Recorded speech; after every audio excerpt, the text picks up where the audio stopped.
Absolutely. So for me, if I'm walking my journey, I can only see like a step ahead of me. I can see where my next step's going to be on a literal path that I'm walking, like where my feet are going to go. But then if I have a mentor who's kind of leading the way on the trail, I can follow her. And if she were a mile ahead on the trail, I wouldn't be able to see her anymore.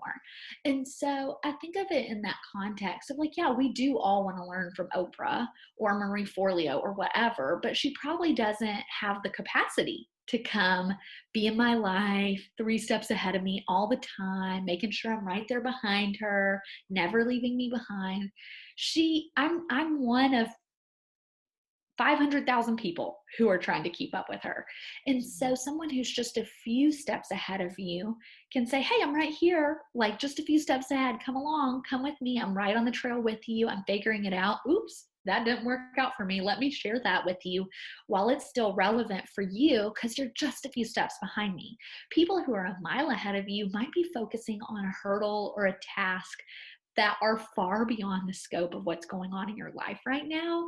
And so I think the beauty of someone just a few steps ahead means they still remember what it's like to be in it like 3 months ago.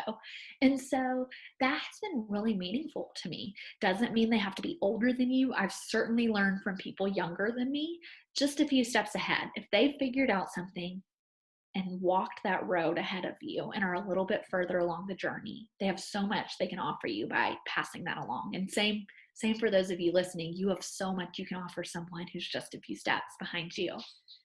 That analogy, Kelsey. Oh, it's so good.